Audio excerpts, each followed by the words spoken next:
I'm back in the hoppers after that joint. I moved here with another guy. He was part of the church. He was one of the church leaders, and I think he's in the worship team running a kids ministry. His name was John. I could say his name. I don't mind throwing him under the bus because it is what it is. So anyway, it was this place over here with the green thing there on the window. When I moved in there, I could see straight away there was something wrong with this guy, just could tell by his eyes, he had very, mean, nasty sort of eyes. Anyway, started living there, and that's actually when I started playing up too. Wasn't really in the other house. When I was here, I started,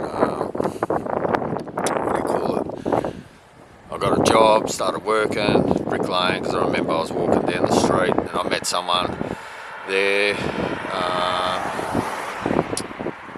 Started working for him, and then later on I met another bloke.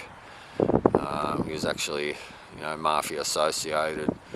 Started working with him, and I could say he's doing crime and he's influencing me with his crime and stuff, trying to get me to do jobs, this and that. Well, asking me about it.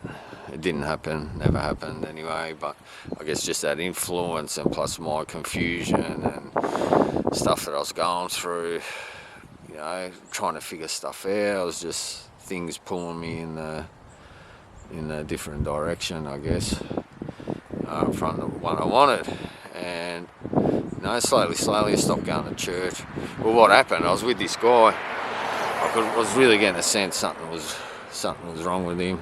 Yeah, that house there. Remember that garage there, green and white one in the back. I could really sense anyway something was wrong with him.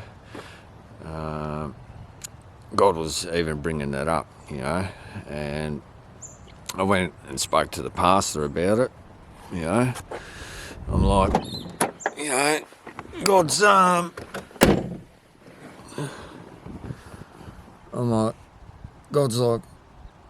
let me know there's something wrong with this guy.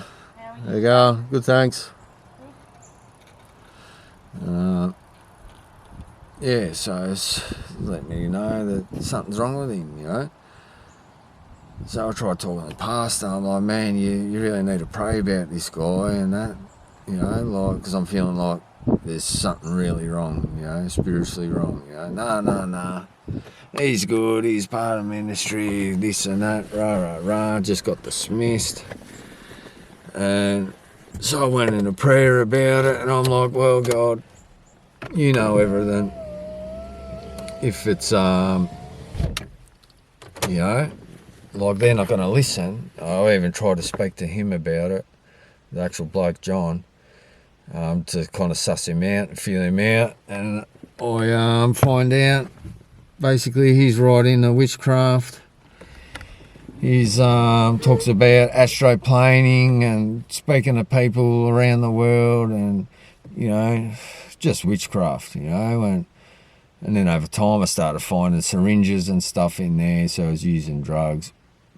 And to be honest, my fear was that especially, I don't know, my fear was that he'd bring harm to the kids, because he's in kids ministry. It's a big responsibility, man, especially spiritually inclined. And so I just prayed. I'm like, God, you deal with it, man. No one's listening. You got to deal with it.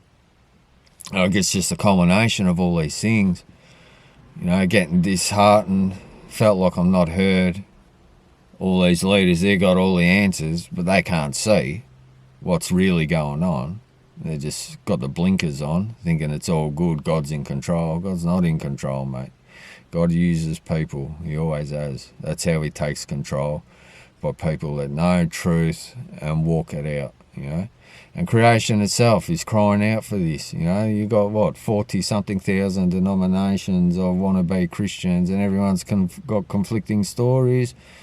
And what I see with the truth that they have, it doesn't marry up with what I'm reading in the Bible with these people that had truth. So something's twisted, you know. Anyway, I don't want to rant on too much. But yeah, I started working for this mafia guy, and you know, he's trying to get me to go do like run-ins and stuff and grab safes and, you know, rip plants out of houses and do all this stuff. And I slowly started seeing old mates in the area. You know, I had money and I'm making new friends, and I started drinking and I started using again, stopped going to church, and stopped working. And before you know it, I'm right back into crime. And we're doing cars, rebirthing cars and stuff, right? And I brought a few here, stripped them out. I think like VNSS, Clubby and stuff, you know. Stripped them down, and I'm guessing John lagged me, which is fair enough. It's his house. He doesn't want crime at his house. The cops came, took me away. I remember going to Werribee police station.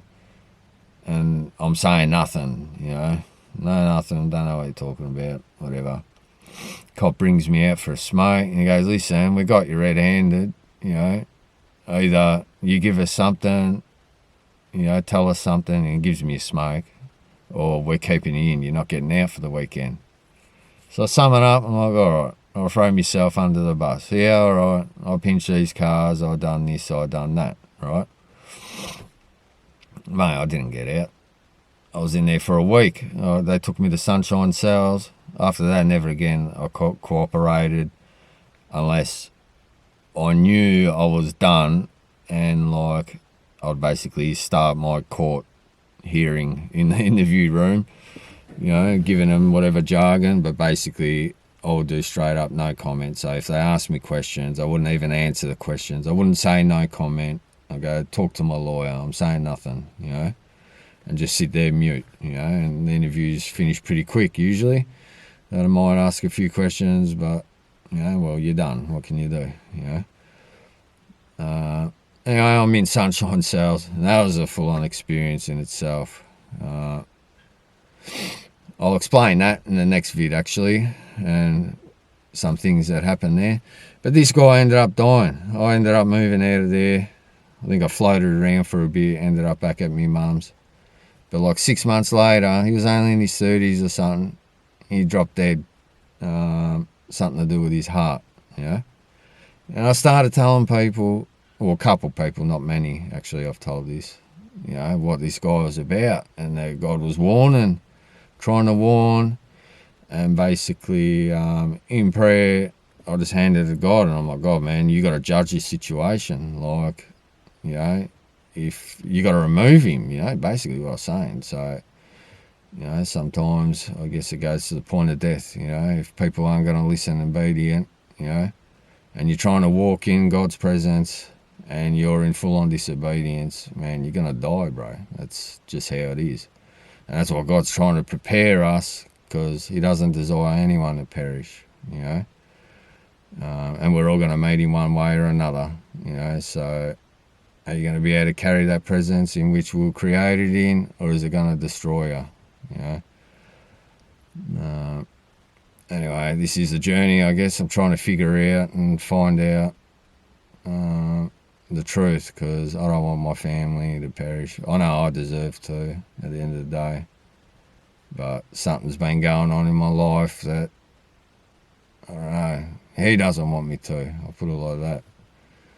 So, because his mercy is greater than his judgment. So, yeah, I'll pick it up again, from Sunshine Cells. Cheers.